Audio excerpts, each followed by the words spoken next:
Équation horaire du mouvement dans le cas d'une trajectoire dite parabolique. Allez, on se fait de la place. Bien, on veut déterminer ici la valeur de x et de y, coordonnées du point M, au cours de cette trajectoire parabolique. Nous avons déjà l'accélération et la vitesse. Le vecteur OM, il est lié au vecteur vitesse par la relation suivante, mais le vecteur vitesse, c'est la dérivée du vecteur OM par rapport au temps. C'est égal à dx sur dt, dérivée de x par rapport au temps fois le vecteur i, plus dérivée de y par rapport au temps fois le vecteur j. Commençons par la valeur de x au cours du temps. Eh bien, nous savons que la dérivée de x par rapport au temps est égale à vx, c'est-à-dire v0 cos alpha, qui est une constante. D'accord? Donc, x est la primitive de vx. C'est la fonction qui, dérivée, va nous redonner vx. D'après l'expression de vx, nous pouvons dire que x de t égale quoi? Eh bien, v0 cos alpha fois t, plus une constante k. En effet, si nous dérivons x par rapport au temps, nous allons retrouver la dérivée de v0 cos alpha t par rapport au temps, ça fait v0 cos alpha t, v0 cos alpha, pardon, et la dérivée d'une constante, ça fait 0. On retrouvera donc bien vx si nous dérivons x par rapport au temps. Comment trouvons-nous la constante k? Avec les conditions initiales. At égale 0, x0 égale x0, c'est-à-dire 0 mètres, égale v0 cos alpha fois 0 plus k. Autrement dit, que vaut k? 0. Que vaut x de t? Eh bien, v0 cos alpha fois petit t.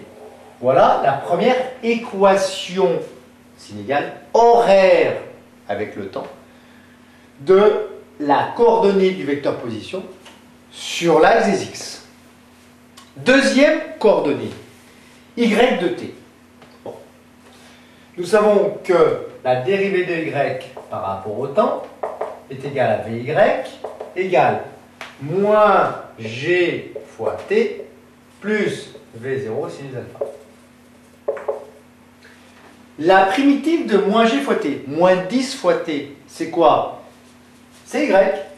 Y égale donc moins gt carré et moins 1 demi de gt carré. Pourquoi? Si nous redérivons moins 1 demi de gt carré, nous allons trouver moins 1 demi de g fois la dérivée de t au carré, ça fait 2t. Donc on retrouvera bien moins gt.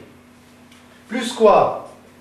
v0 sinus alpha fois t. Si nous redérivons ça par rapport au temps, nous retrouvons v0 sinus alpha. Plus une constante. Comment déterminer la constante? Avec les conditions initiales ici. At égale 0, que vaut y0? Eh bien, une valeur, c'est la position du point M à t égale 0 en hauteur, par exemple 3 mètres, 4 mètres, 5 mètres, 6 mètres, ce que vous voulez, égale moins 1 demi de g fois 0 au carré, ça simplifie, plus v0 sinus alpha fois 0, ça simplifie, plus k.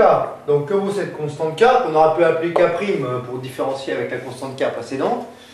Et bon, k' vaut y0.